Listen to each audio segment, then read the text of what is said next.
कोई भी मेडिसिन लेने से ही इलाज होगा, चेंज करने से। चीफ मिनिस्टर बदलने की क्या आवश्यकता पड़ी? वर्धन यादव जी बहुत वेल मैनर्ड, अब देखो गिने चुने उसमें बात करते हैं।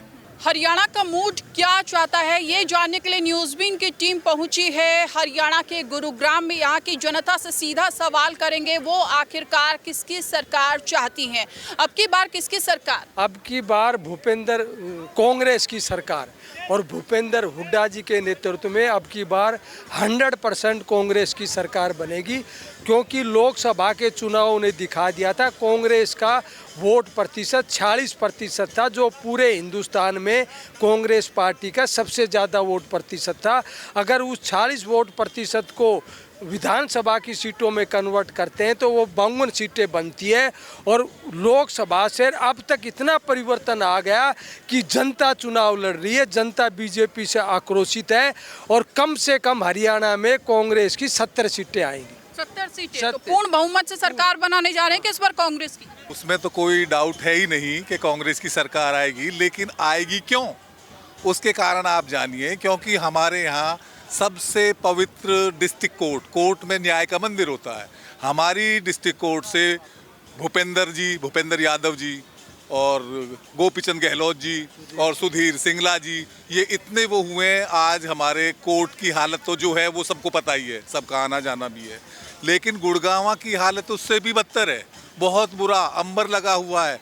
लोग कांग्रेस को वोट बीजेपी की नाकामियों की वजह से देंगे, और जो सरकार ने 2014 तक हमारे काम किए हैं सरकार ने, मैं किसी सरकार का पर्टिकुलर वो नहीं बोल रहा हूँ, और जो सरकार ने अभी हमारे नौजवानों को, नौजवान जो वेल एजुकेटेड, वेल मैनर्ड और जानते हैं कि काम किस तरह से होगा, कैसे होगा, बाय प्लान। अब जो एजुकेटेड, मैं अननोन तो नहीं कह सकता कि भाई इलिटरेट है, लेकिन जो एजुकेटेड आदमी होंगे वो प्लान भी जानेंगे।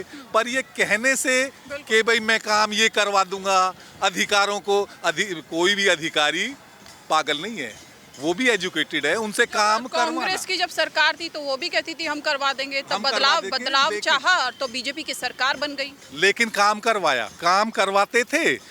ऐसा नहीं था, कांग्रेस सरकार में ऐसा नहीं था कि कोई काम ना हो और कोई लोग नाराज हों। लेकिन आज बीजेपी की सरकार में तो सब लोग नाराज भी हैं। आप नाराज क्यों चल रहे हैं बीजेपी से? नाराज यूँ चल रहे हैं कि पिछले 10 साल में गुड़गांव में इंफ्रास्ट्रक्चर तहस नहस हो गया है।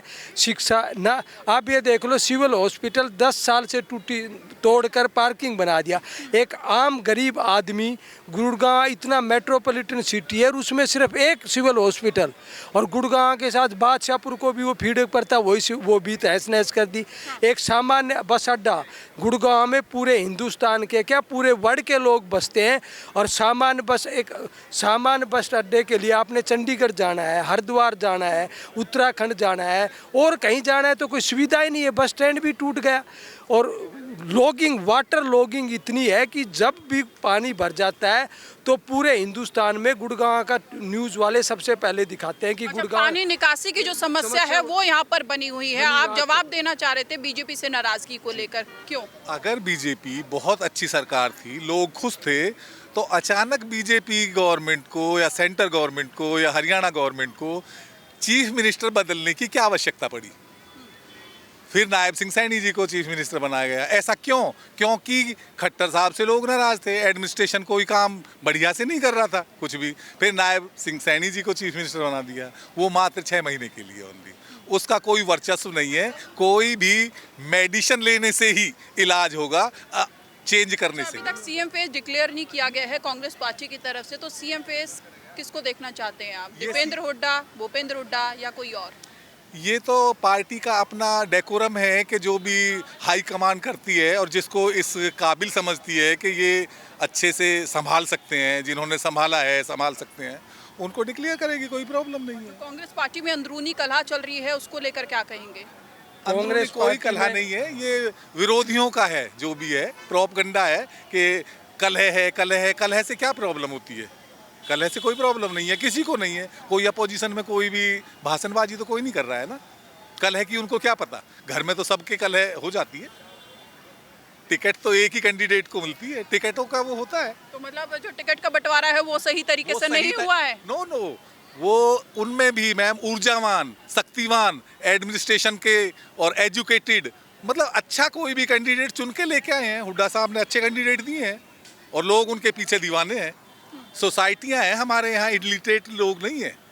वर्धन यादव जी बहुत वेल मैनर्ड, और देखो गिने चुने उसमें बात करते हैं, सेलेक्टेड बात करते हैं, लॉजिकल बात करते हैं। और जो नेता हैं, हम किसी का पर्टिकुलर नाम लेना नहीं चाहते कि कौन है, उनको इतने वेल एजुकेटेड तो नहीं है, लोग अपनी डिग्रियां नहीं बता पाए हैं आज तक, लेकिन वो तो दिल्ली यूनिवर्सिटी से पढ़े हुए हैं, NSUI के लीडर भी रहे हैं, इलेक्शन भी फाइट किया है। चलिए, बेहद शुक्रिया हमारे साथ जुड़ने के लिए। तो ये थी, देखिए, गुरुग्राम की जनता जो चाहती है कि इस बार जो है वो हरियाणा में बदलाव हो, लेकिन 8 तारीख को साफ होएगा कि आखिरकार हरियाणा में किसकी बनेगी सरकार। अपने सहयोगी अनूप के साथ मैं शालू शर्मा, न्यूज़ बीन के लिए, नमस्कार।